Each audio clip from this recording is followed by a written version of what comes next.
On January 27, 1959, a group of 10 young adventurers from the Ural Polytechnical Institute set off into the wilderness of the Ural Mountains in the Soviet Union. Their goal, to reach the summit of O-10, a remote and challenging peak. Leading them was Igor Dyatlov, an experienced mountaineer with a reputation for carefully planning his expeditions. This particular journey would earn them the coveted Grade 3 certification, the highest level of ski hiking expertise in the Soviet Union. The group's confidence was high. They were young, skilled, and well-prepared. One member, Yuri Yudin, was forced to turn back early due to illness, a decision that would ultimately save his life. Little did he know, as he waved goodbye to his friends, it would be the last time anyone saw them alive. Over the next few days, the group made good progress. They skied through dense forests and crossed frozen rivers, documenting their journey in photos and diaries.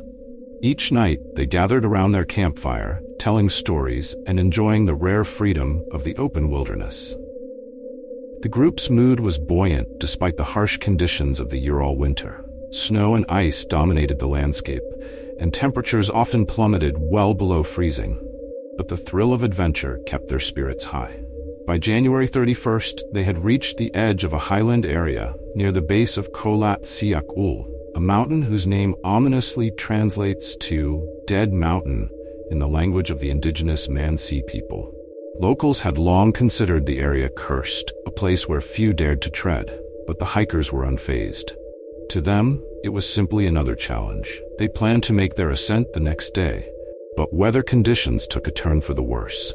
On February 1st, snowstorms reduced visibility to almost nothing, and fierce winds battered the group as they made their way up the mountain. They lost their bearings and veered slightly off course.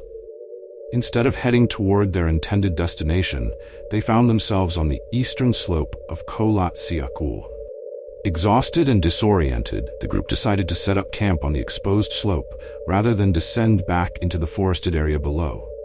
It was a puzzling decision, but Dyatlov likely made it to gain experience camping on open terrain, something required for their certification. The group pitched their tent on the barren mountainside, unaware that they were spending their last night alive. When the group failed to return by February 12th, as planned, their families grew anxious. Days passed with no word from the hikers. It wasn't until February 20th, after desperate pleas from the families, that a search party was finally dispatched. What they would discover over the following weeks would ignite one of the greatest mysteries in modern history.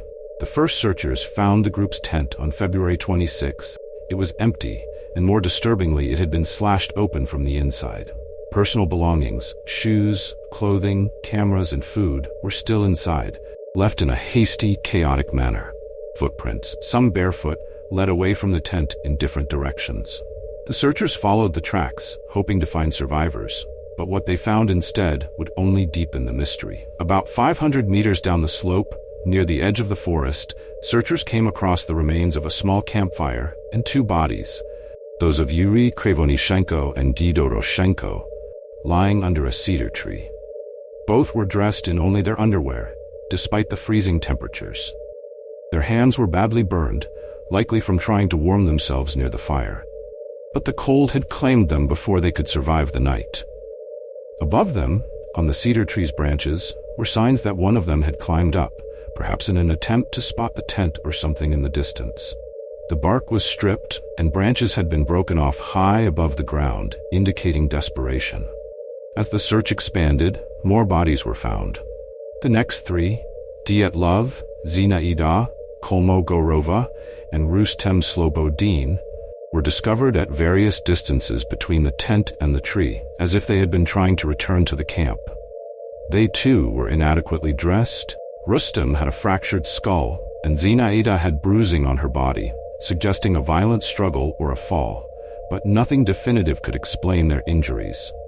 It wasn't until May that the last four bodies were found, buried deep in a ravine further into the forest. The conditions they were found in defied explanation. Nikolai Thibault-Brignol had massive skull fractures, Semyon Zolotaryov and Alexander Kolevatov had severe chest injuries that doctors compared to being hit by a car.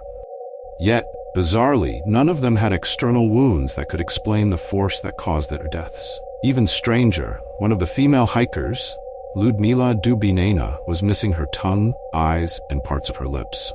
Even the terrain surrounding the bodies seemed unusual. The snow around them had a peculiar orange hue, and some of their clothing was found to have traces of radiation. This only fueled the growing speculation that something far more sinister had occurred on the slopes of Kholat Syakul. The Soviet government opened an official investigation, but after months of inquiry, they could only offer a vague explanation. The hikers had succumbed to a compelling natural force.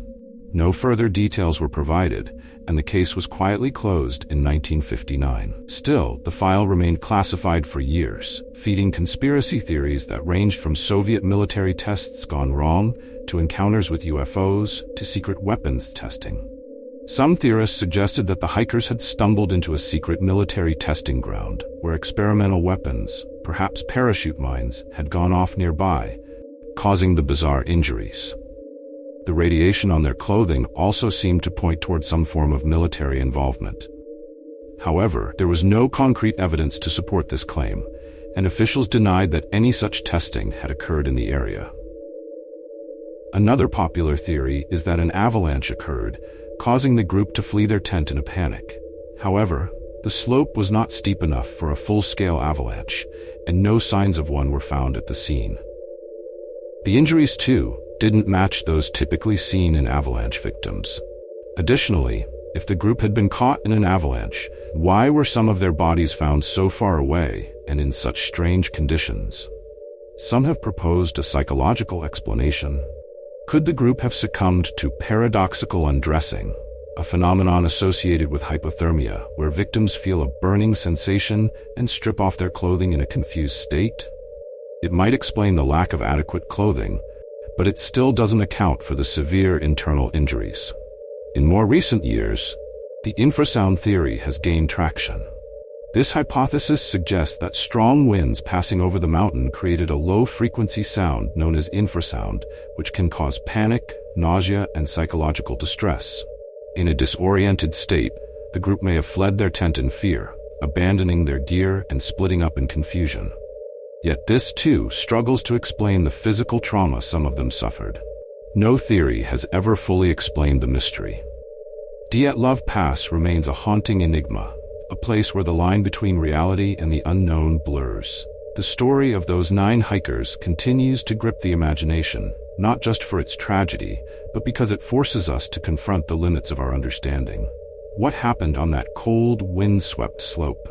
How did nature, or something else, take the lives of such seasoned adventurers in such a brutal and inexplicable way? The case was briefly reopened in 2019 by Russian authorities, but the new investigation concluded that an avalanche was likely to blame. The families and many experts, however, remain unconvinced. To this day, Dyatlov Pass stands as a place shrouded in mystery, where 9 lives were inexplicably and violently taken, leaving behind more questions than answers. Even as new theories emerge, the pass, now named after Dyatlov, remains as cold and unyielding as ever. A reminder that some stories are never meant to be solved, but only to be remembered.